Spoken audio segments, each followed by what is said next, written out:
L'appareil cardiovasculaire assure le transport du sang riche en dioxygène et en nutriments à travers tout le corps humain pour en alimenter les organes et les débarrasser de leurs déchets. Il se compose de 3 grands types de vaisseaux sanguins qui forment un système clos. Les artères, les veines et les capillaires. Ces 3 types de vaisseaux composent un ensemble de 100 000 km de long à travers tout le corps.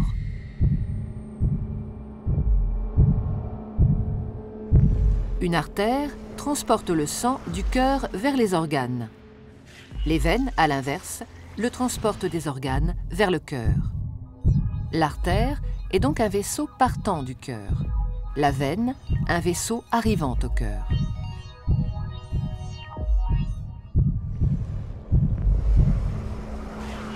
Tous les organes sont richement irrigués, c'est-à-dire qu'une multitude de petits vaisseaux sanguins les parcourent.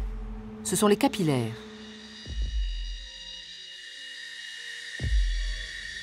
Les capillaires relient entre elles artères et veines dans les organes.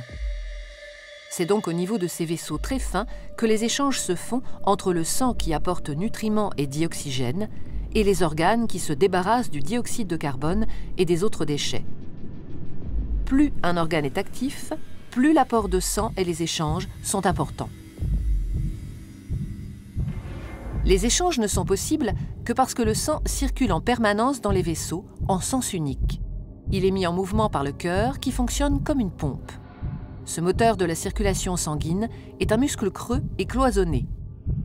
À chaque contraction, il propulse du sang dans les artères.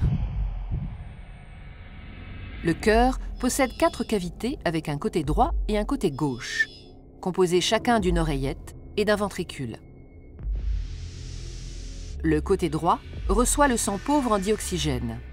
Le côté gauche, au contraire, le sang enrichi en dioxygène après son passage au niveau des poumons. Chaque contraction le propulse dans les artères. Au cours d'un battement normal du cœur, le sang pauvre en dioxygène, renvoyé par les organes, pénètre dans l'oreillette droite par la veine cave. La contraction de l'oreillette droite le fait passer dans le ventricule droit, qui, en se rétractant à son tour, l'expédie dans les poumons par l'artère pulmonaire. Après son passage dans les capillaires des alvéoles pulmonaires, le sang est enrichi en dioxygène et débarrassé de son dioxyde de carbone. Il revient alors dans l'oreillette gauche par les veines pulmonaires. La contraction de l'oreillette gauche le pousse dans le ventricule gauche, qui le propulse lui-même dans l'aorte pour être distribué dans les artères de l'ensemble du corps. Et ce cycle, vital pour l'organisme et l'être humain, se répète à l'infini.